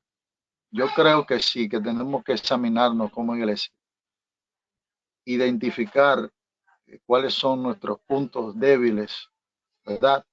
Y reflexionar en ellos y ponernos a cuenta con el Señor, porque verdaderamente Cristo viene, hermanos, y que Dios nos ayude a perseverar en su palabra y, ¿verdad? Que Dios nos ayude. Dios me le bendiga mucho. Amén. Vamos a dejar ahora a nuestro hermano Hilario Cordón. Amén, mis hermanos. Que Dios le bendiga a cada siervo y sierva de Jesucristo. Apocalipsis, ahí el versículo 10 de la iglesia de Filadelfia, hermano, quería hablar de ellos, donde dice, por cuanto has guardado las palabras de mi paciencia, yo también te guardaré de la hora de la prueba. Cuando yo digo, hermano, la palabra aquí, paciencia, significa permanencia, permanecer ahí constantemente, aunque vengan tiempos difíciles, aunque vengan tiempos de apostasía, aunque vengan tiempos de negar a Dios, es permanecer, hermano, todo el tiempo. Entonces ahí dice, yo te guardaré, pero tiene que haber una permanencia todo el tiempo, hermano. Habla de, eso es la paciencia. Es cuanto. Dios le bendiga, amado hermano. Amén. Nuestra hermana Wilmary Contreras. ¿Qué le doy, Will? Buenas noches. Buenas noches. Adelante, varón. Lo que pasa es que el problema, Dios lo bendiga a todos. Pasa que el teléfono mío tiene problemas con el audio, el micrófono. Quiero aportar algo en esta noche, muy interesante el tema, pero algo que me llama mucho la atención es que todos sabemos que a Dios lo conoce. Dios tiene, se manifiesta en diferentes tipologías, diferentes cualidades, el significado del Cordero de Dios. Pero algo que me llama la atención, que a estas 7 iglesias, el Señor, antes de darle el discurso y revelarle su situación y el estado que él se encontraba, él se manifestaba con alguna de su tipología según la situación donde se encontraba la iglesia. Si vemos como Dios comienza la introducción hablándole hablándole a esta iglesia, que dice el testigo fiel, el verdadero, tú sabes, el principio de la creación, dice esto. Sabe que esta iglesia, según dicen los estudiosos, que esta iglesia era la más rica en aquel entonces. Muchos de ellos pensaban que por su estado económico no tenían necesidad de nada, pero sí les faltaba algo, que era lo espiritual.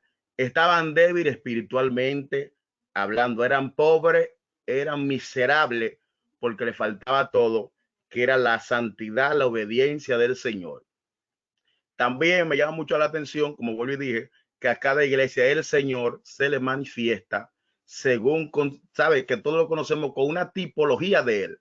Y vemos que a cada iglesia, con cada una de sus tipologías de lo que él representa, Dios se le manifiesta. Por eso que vemos la iglesia de Éfeso, que le dice aquí, el que se pasea en medio de los 7 candeleros de oro. Dice esto en pocas palabras. ¿Quién se pasea en medio de los 7 candeleros de oro? Jesús. Es decir, Dios conoce todas las cosas. Por eso esta iglesia le dice el testigo fiel, ¿sabe? Y verdadero, el que conoce todas las cosas, ¿sabe? Y en él no hay mentira y engaño. Por eso que le dice que eres pobre, que era miserable, porque aunque estaban bien económicamente, espiritualmente estaban muertas. Dios le bendiga y Cristo le ama mucho. Amén. Dios bendiga a nuestro hermano. Sobre la pregunta, ¿podemos encontrar aplicación a los mensajes a las iglesias para nuestros tiempos? Una gran parte dijo solo en Filadelfia y la Odisea. Sin embargo, recuerden que al principio se dejó claro que aunque el mensaje se dirige de manera específica a las iglesias de Asia, podemos encontrar una aplicación práctica a nuestras vidas, a nuestras iglesias y a las iglesias de todas las generaciones. Pregúntese usted, ¿había más iglesias? Ya muchos han dicho que sí, había muchas más iglesias. Entonces, si había más iglesias, el mensaje que se dirige a las 7 iglesias no debería de alguna manera afectar también a las demás, que las demás encuentren, viéndose en el espejo de esas 7 iglesias, un mensaje que puedan aplicar y que puedan extraer para su propio provecho. Claro que sí, obviamente, hermanos. Entonces, de todas las iglesias podemos extraer principios bíblicos para aplicar a nuestras vidas hoy. Ahora, a mí me gustaría que desde ahora vayan entendiendo el simbolismo. El hermano habló de los 7 candeleros de oro. Ya es importante que ustedes sepan que son los candeleros, porque la Biblia lo dice. La Biblia habla de la estrella de la mañana, en Apocalipsis también. El Señor le dará la estrella. Ya es bueno que ustedes sepan a qué se refiere la Biblia cuando habla de la estrella de la mañana. La Biblia habla aparte de los ángeles de las iglesias. Es bueno que vayamos entendiendo el contenido para poder seguir avanzando progresivamente y comprendiendo el mensaje. Vamos a ceder la oportunidad a Eddie Reyes. Amén, Dios le bendiga a todos, buenas noches. En este contexto de las 7 iglesias, mi aportación es sobre el aspecto general de todas, pues vemos aquí que en las 7 iglesias, como muchos han dicho, de las 7 iglesias, hubieron 5 a la que el Señor, podríamos decir que la llamó a capítulo, a cuenta. Y hay 2, en el caso de Esmirna y en el caso de Filadelfia, que el Señor al contrario le da ánimo para seguir hacia adelante. Vemos cómo la misericordia de Dios se muestra aún en estas 7 iglesias con los diferentes mensajes, donde en cada una de ellas le da detalle propio de lo que es la vida espiritual del creyente. Con respecto a la pregunta del por qué frío y por qué caliente, además de las aportaciones que han hecho la mayoría, se podría decir que esto se puede traducir en el sentido espiritual de la misma iglesia. ¿En qué sentido? En el sentido que cuando la iglesia se puede catalogar como una iglesia fría, se puede decir que espiritualmente está en una condición crítica. Que cuando la iglesia está catalogada en una situación tibia, es porque también está en una situación crítica y de hipocresía. ¿Por qué? Porque conoce tanto el lado caliente y el lado negativo, el lado frío. En el aspecto caliente, porque es una iglesia que está conforme a como Dios quiere que ande. Entonces, de estos 3 estados, Dios castiga el estado tibio.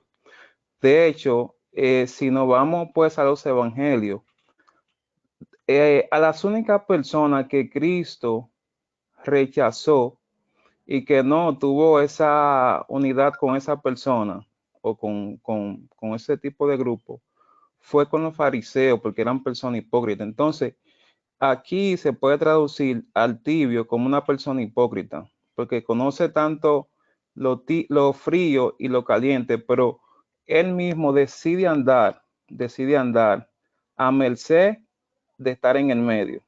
O sea, ni me gozo dentro de Dios, dentro del pueblo de Dios, ni bajo los mandamientos de Dios, pero tampoco me gozo en el mundo. O sea, tengo un pie adentro y un pie afuera, como dijo alguien.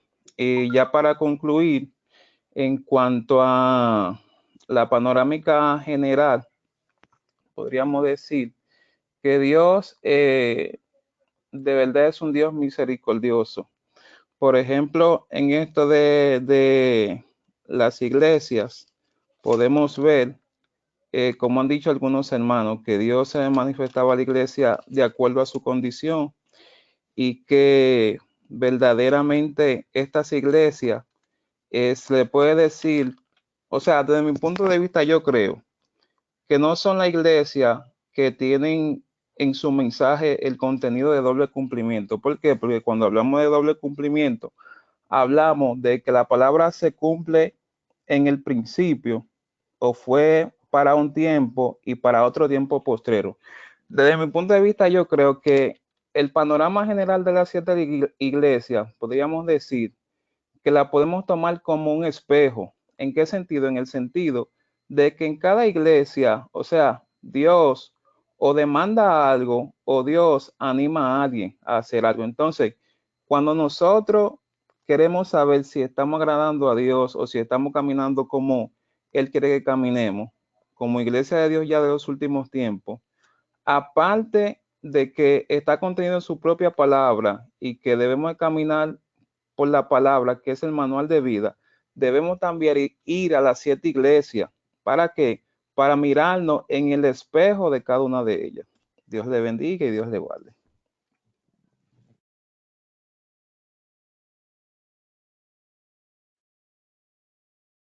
Adelante, Samuel, activa el micrófono, entra a la aplicación, por favor.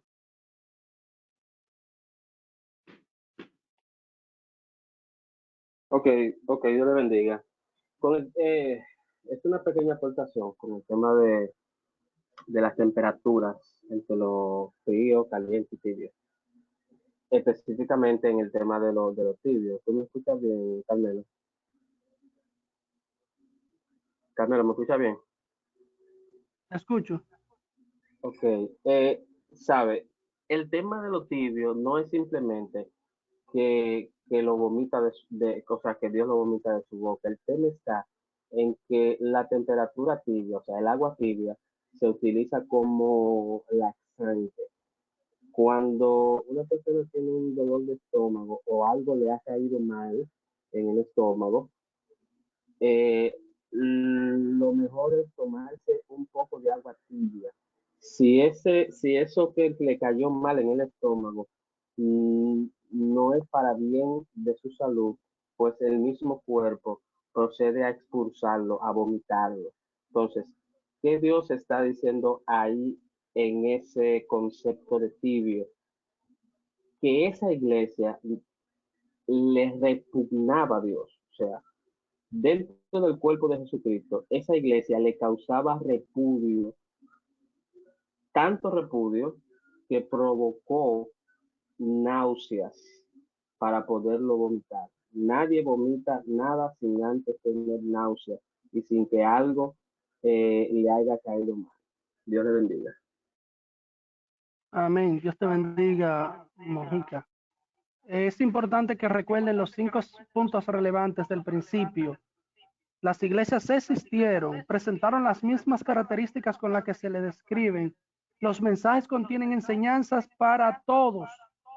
Podemos encontrar también una aplicación personal y las iglesias, para muchos, son tipos proféticos de las iglesias de todos los tiempos. Andy Cedeño. Buenas noches, Dios le bendiga una vez más. Como dice el punto 4 aquí, Carmelo, que esto tiene aplicación personal para cada uno de nosotros. Si vemos la iglesia conjuntamente, por ejemplo, vemos una iglesia desanimada, vemos una iglesia que era pobre, vemos una iglesia que va a ser perseguida, vemos una iglesia rica que cree que no necesita de nada ni de nadie. O sea, en cada una de estas situaciones, también vemos una iglesia fiel, vemos una iglesia que va a ser perseguida. Puede ser una situación que esté viviendo cada uno de nosotros.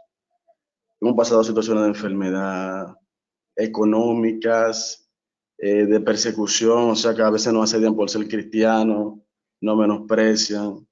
Cualquiera que sea nuestra situación, así mismo como estas iglesias, Dios siempre está al cuidado de nosotros. Dios siempre está pendiente. Y si vemos conjuntamente las iglesias, independientemente de cuál haya sido su situación, que hay dos que fueron muy diferentes a las demás, viéndolas a las 7 conjuntamente, a todos, Dios le hace una promesa y sus promesas son fieles y verdaderas. Y le dice, al que venciere, y tenemos ya una garantía, porque el mismo Cristo dijo que en Él somos más que vencedores, o sea, por medio de Él somos más que vencedores. O sea que cualquiera que sea nuestra condición, Dios nos hace un llamado. ¿A qué? A que nos volvamos a Él. Y si estamos correctamente, que permanezcamos en Él. Porque para nosotros hay un buen fin. Cualquiera que sea nuestra condición, hay un buen fin. Si obedecemos que es la palabra que mencionaba el varón ahorita. Dios siempre nos ha llamado a la obediencia. Por eso siempre me gusta traer a lo práctico lo que yo leo, lo que estudio, o sea, a mí en lo personal, qué Dios me quiere decir. Y Dios en esta noche nos está llamando, o sea, en qué condición yo me encuentro, Samuel Cedeño, cualquiera de los que esté escuchando, cualquiera de los demás, en qué condición usted se encuentra hoy, ahora, a las 10 de la noche, 17 minutos, cómo usted está, qué está agradando a Dios, está viviendo para Dios, está buscando a Dios. O sea, cualquiera que sea su condición, mi condición, yo creo que para nosotros hay una palabra que corresponde a la situación que estemos viviendo. Gracias, Dios le bendiga, seguimos escuchando. Carmelo, al pie en la palabra. Casi estamos terminando, hermanos. Vamos a terminar de agotar algunas oportunidades que ya están pendientes. Hugo, adelante. Dios bendiga. Varón, mi aportación es, de acuerdo al sondeo que usted hacía ahorita de las votaciones que decían que cuáles iglesias tenían aplicaciones para aplicarle en tiempo, quizás la iglesia de ahora. Y yo voté por todas, pero realmente estuve analizando que sí, es así. Ese mensaje de todas las iglesias en común lo estamos viviendo ahora mismo, en pleno siglo XXI. Lo vemos, a veces nosotros vamos a alguna iglesia, quizás nosotros particulares, a una iglesia que nos invitan, y quizás vamos a una iglesia que es pobre, realmente la vemos pobre en lo económico, pero cuando tú entras en lo espiritual, tú que eres espiritual, te das cuenta que verdaderamente, como dice Dios, como le decía a la Odisea, te digo que compre de mí oro puro y vestidura blanca. Entonces uno se da cuenta en esas iglesias que quizás no son muy lujosas, tú sientes la presencia de Dios verdaderamente. Y también hemos ido a iglesias donde económicamente se ve muy bien y tú ves la gente que no tiene necesidad de nada, pero cuando entras dentro te das cuenta que hay un vacío espiritual, que no siente la presencia. Entonces así sucesivamente, estos mensajes lo estamos viviendo ahora mismo en muchas iglesias. Se encuentran muchas iglesias en ese estado crítico y verdaderamente, como decía nuestro hermano Andy Cedeño, estos estudios son, ahora mismo Dios nos está haciendo un llamado, cómo estamos viviendo particularmente, porque a pesar de todo somos la iglesia, nosotros mismos somos el templo de Dios, cómo nos sentimos, si verdaderamente estamos acomodados a una riqueza y estamos vacíos en Dios, o estamos acomodados en Dios aunque no haya riqueza, estamos firmes en Él. Esto es un llamado que Dios nos ha hecho a través de este estudio. Dios le bendiga y Dios le guarde. Dios bendiga a nuestro hermano Hugo. Dos oportunidades quedan que ya tenían la mano levantada. Vamos a avanzar, por favor, Eddie.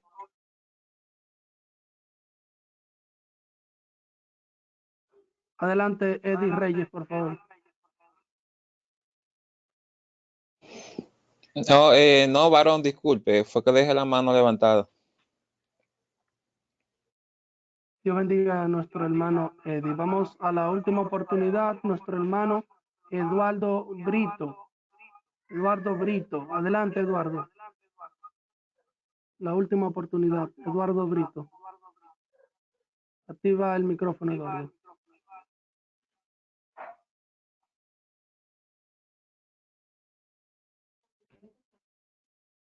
Bueno. Bien. Amados, esa última iglesia que mencionamos, la Odisea, recuerden que les dije que era una iglesia económicamente acomodada y por tal razón era una iglesia que se creía autosuficiente y decía ser rica, pero la reprensión del Señor es, pero tú eres pobre. Esta iglesia no era consciente de su realidad. Por eso el Señor le invita a que compre de él oro refinado en fuego y que vista vestiduras blancas. Las últimas dos iglesias, Filadelfia y la Odisea, a menudo se utilizan como un tipo de la iglesia actual. La primera, Filadelfia, que dije al principio, es la iglesia misionera la iglesia que es puesta como columna, la iglesia a la que se le abre la puerta, representaría a la iglesia misionera de esta época y la iglesia que lleva el mensaje. La iglesia de la Odisea representa a la iglesia que es llamada al arrepentimiento para vivir conforme a la voluntad del Señor. La iglesia de la Odisea. Por hoy nosotros hemos terminado el estudio que habíamos programado sobre el mensaje de las 7 iglesias. Lo más importante de esto es que ustedes entiendan que en estas iglesias podemos encontrar una aplicación práctica a nuestras vidas y que es importante conocer los simbolismos que hemos visto hasta el momento para poder seguir avanzando con la palabra del Señor y el estudio de Apocalipsis. Mañana vamos a estudiar la adoración celestial, el rollo y el cordero, los capítulos 4 y 5 del libro de Apocalipsis. Nos vamos a conectar a partir de las 8:30 y hasta las 10:30 de la noche utilizando el ID que está en sus pantallas. Recuerden que deben volver a inscribirse para participar. Este estudio está siendo grabado y será subido a la plataforma de YouTube. Posteriormente les compartiremos el enlace para que puedan verlo y compartirlo con otros. Mañana a la misma hora los espero. Recuerden, hay una encuesta y es una encuesta que propone algunas oportunidades de mejora para estos estudios. Tan pronto termine la transmisión, les voy a pedir que se tomen un minuto para completarla y de esa manera hacer estos estudios más dinámicos. En esa encuesta usted podrá sugerir algún cambio para que esto marche de manera mejor. Gracias por acompañarnos y nos vemos mañana si Dios lo permite. Dios les bendiga.